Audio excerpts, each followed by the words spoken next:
지금 미국 사회에서 가장 큰 이슈가 되고 있고 또 전 세계 가장 큰 이 어떤 이 이슈화 되는 것이 무엇이냐면 어떤 인권에 대한 것, 또 인종 차별에 대한 것, 그러한 문제입니다. 이 이제 미국에서 촉발이 되었고 그다음에 온 유럽을 거쳐서 지금 아시아 곳곳에서까지 이 인종 차별에 관한 이 일들에 대한 철폐와 강력한 어떤 이 규제, 이러한 것들을 지금 주장하고 외치고 있습니다. 이 사람들이 그 당시의 문화 속에서는 이렇게 크지 않은 문제처럼 간과되어 갈 수가 있겠지만은 모든 것들은 그러니까 그 기본 정신을 봐야 됩니다.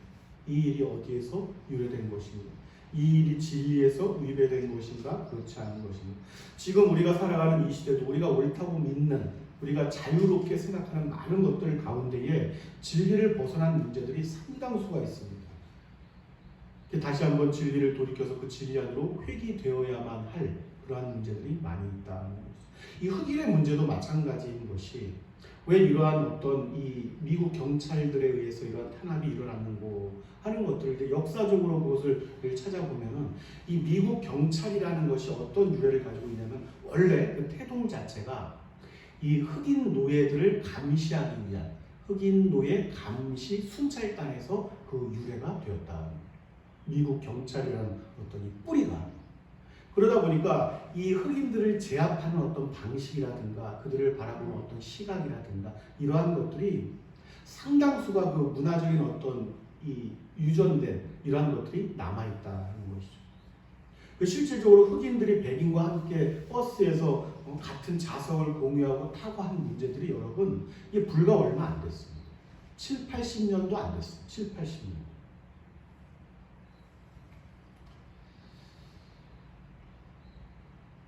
지금 우리가 뭐 젊은이들이 흔히 뭐 이렇게 공유하고 있는 어떤 이 시대 마치 어떤 트렌드 마냥 그런 것들을 주장하고 마치 옳다고 여기는 많은 것들이 있겠고 또 우리가 이 시대의 어떤 뭐 물질과 여러 가지 어떤 가치와 공유하는 것들을 가지고 있겠지만 그것이 진리 안에서 바른가 하는 것들은 늘 다시 한번 검증해 보실 그러한 은혜가 있으시기를 바랍니다.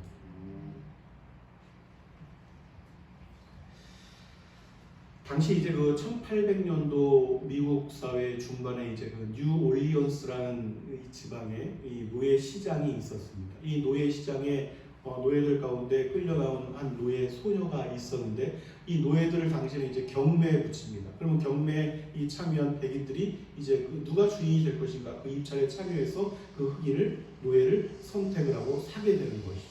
이 한 흑인 노예 이 소녀가 나왔는데 이제 그 시작을 보니까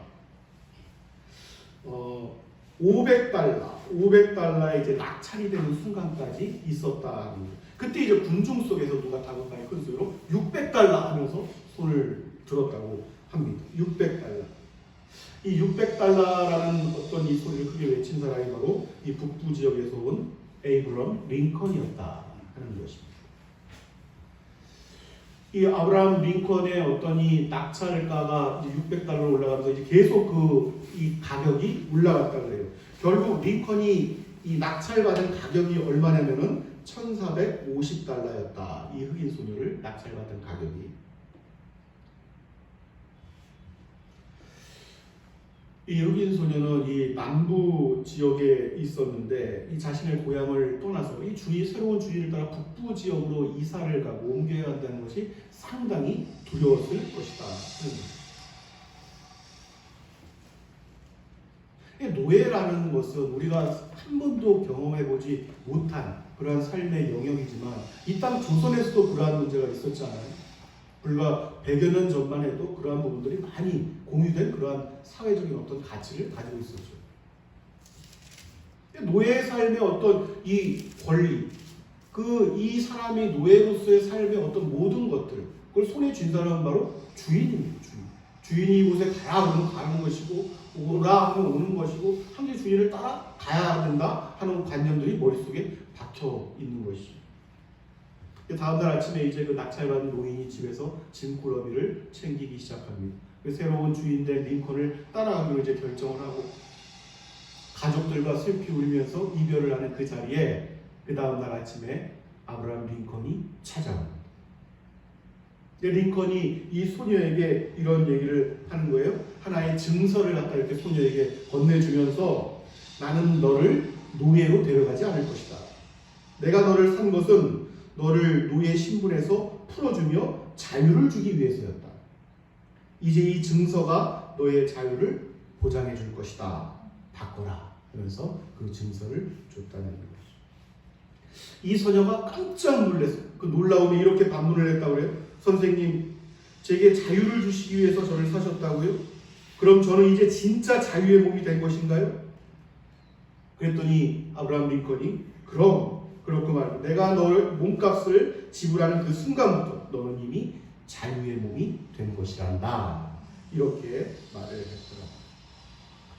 소녀가 이 말을 듣고 끝이 아니에요, 여러분. 이어서 한 말이 있습니다. 선생님, 제게 자유를 주신 선생님, 저는 이제 자유의 몸이지만 그러나 이제부터는 제 스스로가 선생님 곁에서 선생님을 도우며 살아가고 싶습니다. 그것이 무엇이 되었든지요. 선생님 저를 데려가 주십시오. 이렇게 얘기를 했다고 하는 것이죠. 여러분, 이 미국의 제16대 대통령이자 위대한 크리스찬의 한 사람으로 남은 이 아브라함 링컨에 대한 기록에 남겨져 있는 귀한 일화 가운데 하나지만 이 일이 이제 여러분 우리에게 나타난 일이다. 할렐루야. 예수님께서 우리를 노예로 풀어준 그 순간은 예수 그리스도께서 친히 핏값을 그것으로 값으로 지불을 하신 것입니다. 그 순간 우리 모두는 이미 자유가 되는 거예요. 자유자가 된 것입니다. 이것을 인식하고 깨닫는 것이 진리를 깨달은 사람들. 애굽의 노예가 아니란 말이에요. 여전히 애굽의 노예가 아님에도 불구하고 애굽의 노예처럼 애굽의 법을 따라가는 수많은 사람들이 있습니다. 우리는 노예로서 귀한 그 하나님을 섬기는 것이 아니라 자유자로서 이미 자유자 된 신분으로 하나님과 예수 그리스도의 지체된 교회를 섬기는 줄로 믿습니다.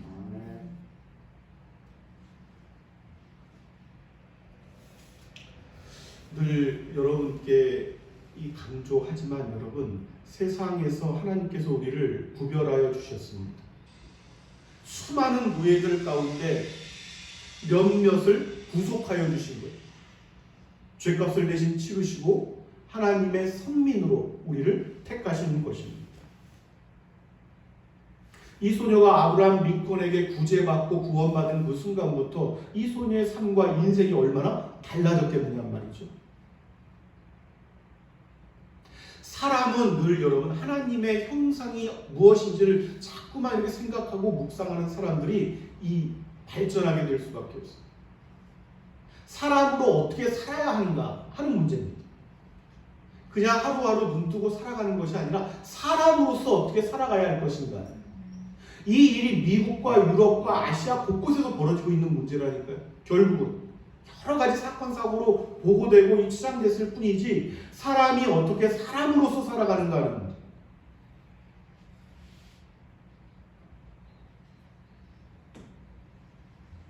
그러니까 이렇게 생각을 하면 여러분 교회도 마찬가지죠. 교회가 교회답게 모이는 것입니다. 교회가 교회다워야 되는 것입니다. 교회가 크든지 작든지가 여러분 중요한 것이 아니에요. 하나의 국가가 큰 국가가 있고 땅덩어리가 작은 국가가 있는 것처럼 교회도 큰 교회가 있고 작은 교회가 있죠. 교회는 교회다워야 된다 하는 것이죠. 하나님의 사람들도 마찬가지로 국가가 부유한 국가도 있고 가난한 국가들도 있잖아요. 지금 전 세계 이 외신들을 통해서 보도되고 코로나19에 의해서 방역과 선진 시스템을 가진 나라들은 덜 고생하고 그러한 시스템조차도 갖추지 못한 열악한 환경과 가난한 나라들은 너무너무 그 국민들이 고통스러워하고 힘들고 많은 사람들이 죽어나가고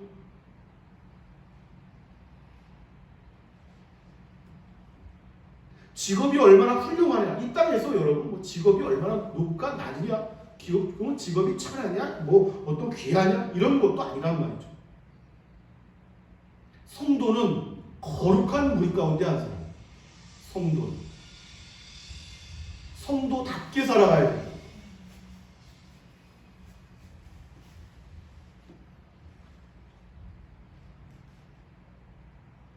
많은 이들이 간증을 할 때에 간증이란 부분, 그 행함이 나타나고 표현되는 것이 이제 간증인데 우리가 곳곳에서 하나님이 어떤 은혜를 우리가 생각할 때 객관적으로 판단해서 많은 사람들이 생각할 때 큰 어떤 은사와 은혜를 받아야지만 한 사람이 변화가 돼가지고 자기도 크게 어떻게 하나님을 섬기고 헌신하고 이렇게 해야 하는 것처럼 오해하는 사람들도 있단 말이죠.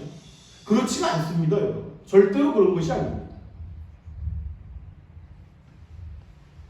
능력이 작아도, 내가 가진 것이 작아도, 내가 미천하고 비천해도 얼마든지 하나님의 영광을 나타내는 사람들이 있었다는 것이죠. 지금 이 시대도 마찬가지인 것입니다. 거린 한 사람의 동량으로 지금 얼마나 귀하고 큰 단체가 이루어졌습니까? 계시록을 보면 여러분, 이러한 일들에 대해서 너희가 분명히 알기를 원한다, 이런 말씀이 여러분 이 빌라델비아 교회를 통해서 이렇게 칭찬을 하는 말씀을 우리가 기억하는 줄로 믿습니다. 계시록 3장 8절 말씀을 보면은 내가 내 행위를 아노니 네가 작은 능력을 가지고서도 내 말을 지키며 내 이름을 배반하지 아니하였도다. 아멘. 아멘. 내가 작은 능력을 가지고서도,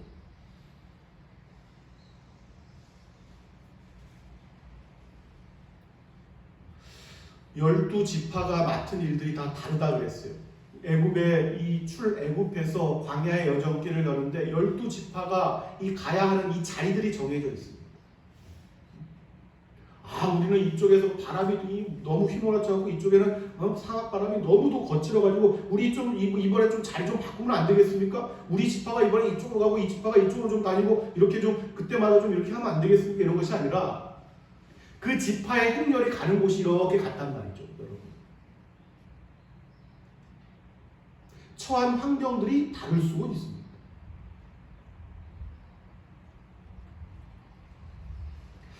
하나님께서는 우리 각 사람에 맞게 믿음의 그릇과 그 분량이 다르다, 주신 능력과 은사도 다르다 하는 것입니다. 그러나 그것들을 가지고, 귀하게 가지고, 1달란트든 10달란트든 자기에게 주신 것들을 귀하고 소중하게 가지고 자신에게 주어진 여정을 가야 할 줄로 믿습니다.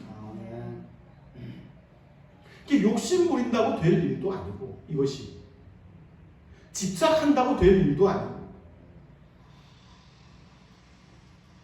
예수님 오셨을 때 12지파된 어떤 상징인데 12제자를 보세요.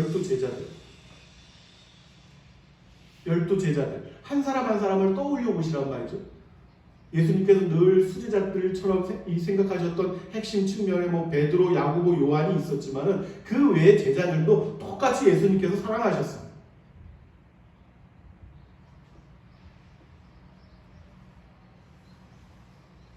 예수님의 12제자들만 예수님을 특별히 더 사랑하고, 그럼 12제자들로 선택받지 못한 많은 성경에 나오는 이 복음서에 나오는 많은 인물들, 이름들, 그 이름들은 예수님을 사랑하지 않았겠냔 말이죠. 예수님이 체포당했을 때 제일 먼저 도망간 사람들이 12제자들이었어요. 그렇게 많은 사랑을 받고 3년의 공생의 기간 동안 함께 울고 웃고 했던 그 12제자들이 가장 먼저 도망을 갔습니다.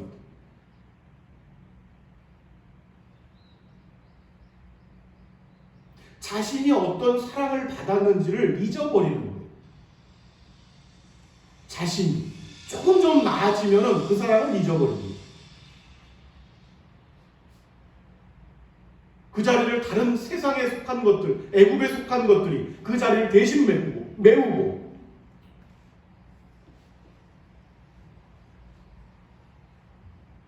오히려 예수님의 사랑을 덜 받은 것처럼 여겨지는 다른 사람들이 예수님을 위해서 헌신했던 많은 경우들을 볼 수가 있어요.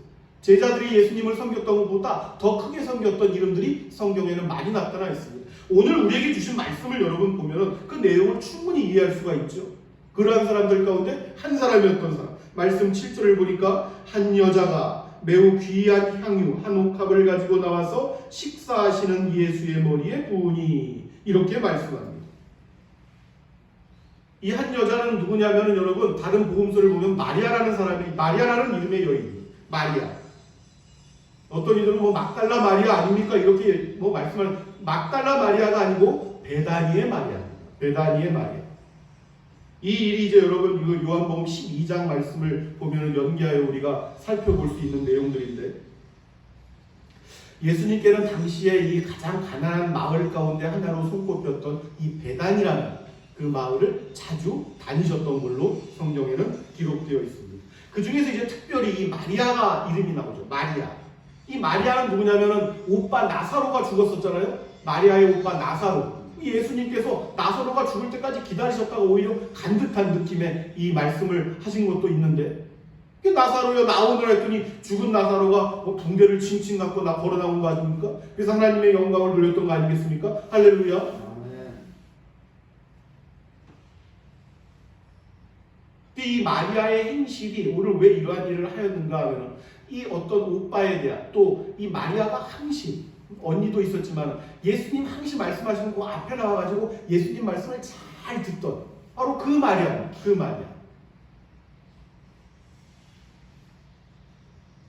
예수님께서 이 칭찬하셨던 것도 있는데, 예수님 섬기겠다고 막 뭐 음식 내리고 챙기고 막 이런 것보다 예수님께서 더 칭찬하셨던 사람은 누구였냐면, 예수님의 말씀을 듣겠다고 앞에서 이렇게 눈을 똘망똘망하게 하고 이렇게 들었던 그 마리아. 할렐루야. 말씀이란 말이에요, 여러분. 생명을 살리는 것은 이 육신의 어떤 이 음식, 맛있는 음식 이런 것이 아니라 말씀입니다. 말씀.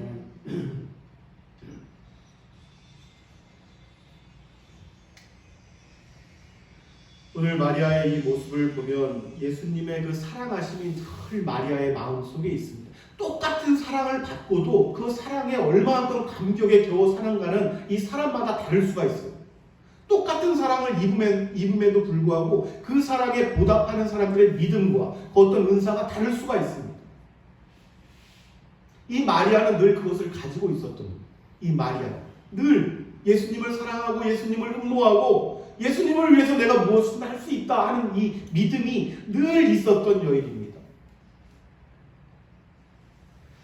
그 내용이 이제 여러분 예수님의 그 사랑하신 그 감격, 기쁨, 감사, 이것이 이제 향유 한옥가, 너무너무 귀한 향유 한옥가. 이 향유가 얼마의 가치를 가졌는가는 누누이 여러분께 말씀을 드렸지만, 여러분 7절 매우 귀한 향유 한옥합을 가지고 나와서 식사하시는 예수의 머리에 부으니, 이렇게 300데나리온이 넘는다고 그랬죠.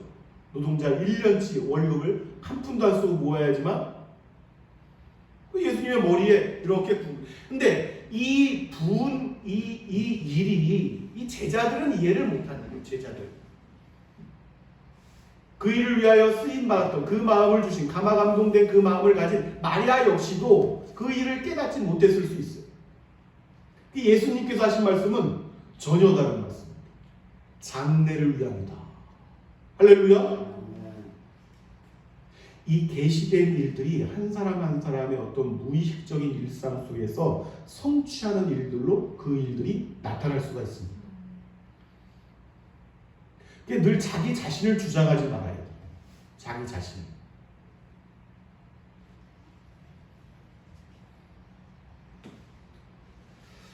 우리가 늘 생각해 봐야 돼요. 내 자신이 살아오면서, 지금의 이 시간까지 살아오면서 내가 하나님을 예배하고 내가 늘 사랑한다는 그 예수님, 내가 믿음을 고백하는 그 예수님, 내가 정말 예수 그리스도의 사랑을 입었다면, 그 사랑을 받았다면, 아브라함 링컨에게 은혜와 사랑을 받았던 그 한 노예 흑인 소녀처럼 내가 사랑을 받았다는 명백한 내 영혼의 증거가 이미 쳐 있다면, 내 영혼 가운데 그 사랑은 반드시 나타나게 될 것입니다. 그 사랑은 표현되게 될 것입니다.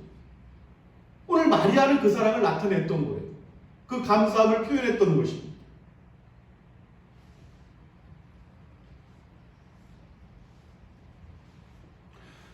크다 하는 것이 늘 중요하지 않다고 했어요, 여러분.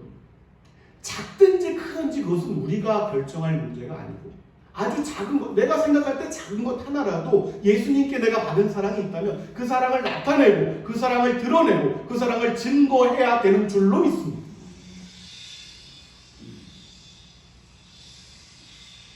예수님께서 삶의 주관자이시오, 인생의 동반자이시오, 영원까지 함께 하실 나의 주인이시오, 나의 사랑이라면, 그 사랑을 내가 받았다면, 내가 구속함을 입었다면, 그것을 깨달았다면, 그럼에도 불구하고 사랑을 나타내지 않는다? 예수님께 받은 사랑을 나타내지 않으면서 살아간다? 그 사람은 예수님께 사랑을 입은 적이 없는 사람입니다.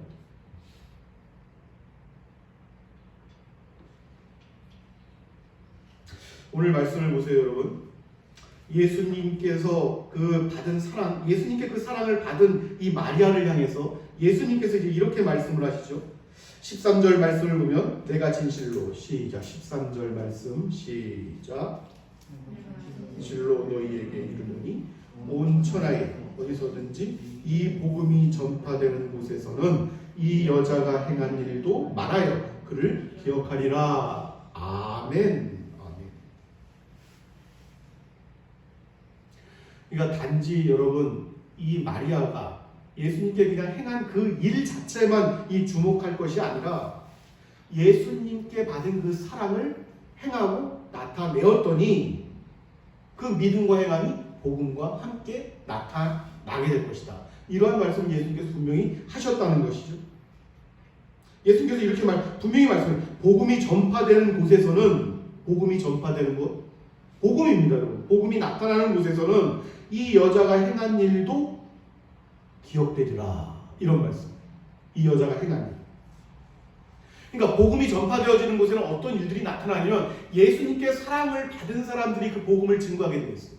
예수님께 사랑을 입지 않고 의무적으로 그냥 나는 예수 믿는 사람이니까 그냥 복음을 전할 것이다 이것이 아니라 예수님께 사랑을 받은 그 사람의 이 전한 복음을 증거하는 일들이 힘을 나타낸다는 거예요. 역사를 만들어낸다는 거예요. 내가 누구의 사랑을 입어본 적도 없는 사람이 사랑을 말하면 그 사랑은 힘이 없습니다. 부모의 사랑을 알지 못하는 사람이 사랑을 말하는 것은 힘이 없다는 거예요. 사랑을 입은 자들, 나의 사랑을 입은 자들. 사랑을 구하고 은혜를 구하는 일들은 많이 중요하죠. 근데 이제 은혜를 구하고 은혜를 입은 데서 끝나는 이들이 많이 있습니다. 그러지 말아야 됩니다. 예수님의 사랑을 입고 예수님의 사랑을 구했던 많은 사람들은 그 사랑을 입은 만큼 그 사랑을 드러내고 나타낼 줄도 알아야 될 것이다. 오늘 마리아처럼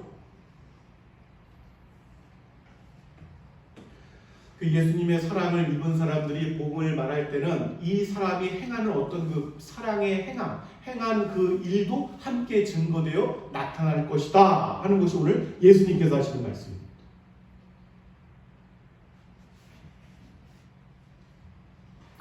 할 수만 있다면 내게 주신 믿음을 따라서 내가 할 수만 있다면 예수님께서 나에게 베푸신 그 사랑을 증거하고 그것이 행함으로 조금이라도 표현되고 나타내시는 은혜가 있으시기를 바랍니다.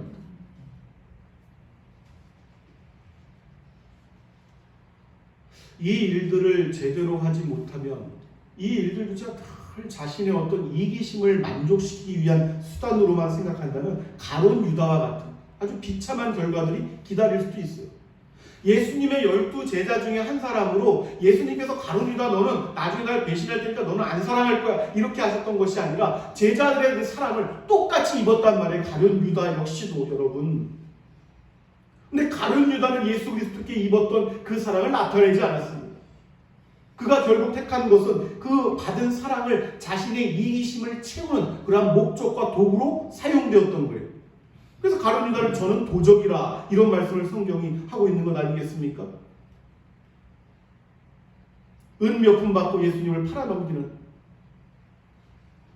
그래서 결국은 목매달아 자살하는,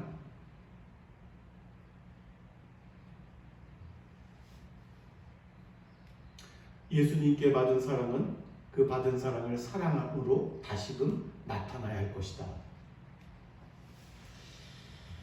오늘 우리에게 계시하여 주신 이 마리아의 신앙을 따라서 예수님께 받은 사랑을 복음과 함께 복음을 위해서 나타내는 그러한 은혜가 함께 하시길 우리 주 예수 그리스도의 이름으로 축원합니다. 아멘.